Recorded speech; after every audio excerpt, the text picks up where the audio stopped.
Hello and welcome to Joe's Stinkers of the Week.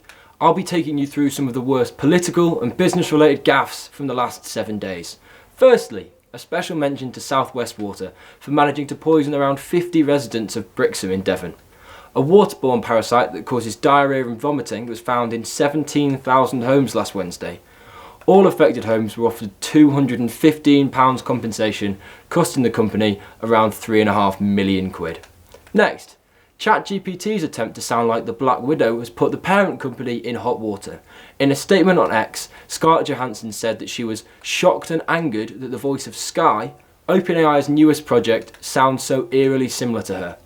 Just another piece of bad press that the AI industry doesn't need, as OpenAI promptly took down the Sky voice.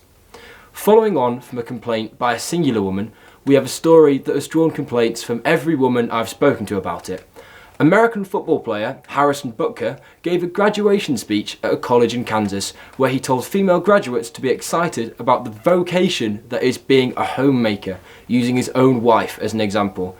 He also attacked surrogacy, IVFs, degenerate cultural values, the tyranny of diversity, equality and inclusion. Oh, and of course he spoke out against dangerous gender ideologies. Not only is this a stinker, it is deliriously stupid. I might put him in a room with my mother and watch her fist become a homemaker in the side of his face.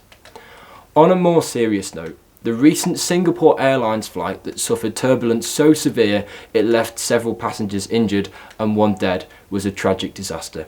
The real stinker that comes with this is the media's consistent coverage that the person who died was killed by the turbulence.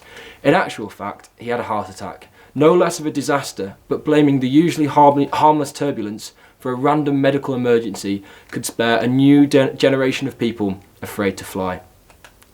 However, despite the trend of airline companies handling crisis like a blind bull in a china shop that smells like the colour red, Singapore Airlines are being praised for their response.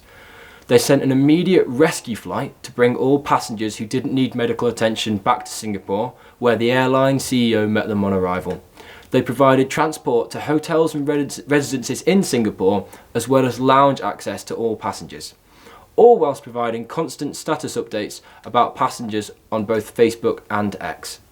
It's a lesson in how to take responsibility in the middle of a disaster and make the best out of a horrific situation.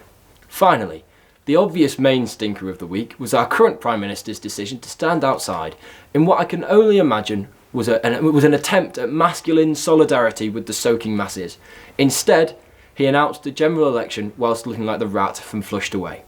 But wait, the stinker continues for the Tories because, as of yesterday, a YouGov poll found that 21% of people are planning on voting Conservative, whilst 46% of people are going to vote Labour.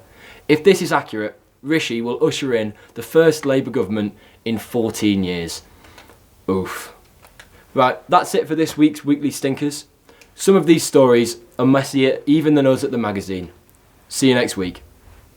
But wait, just before we go, a special shout out to Messy Magazine's TikTok admin for making 2 spelling mistakes in last week's posts.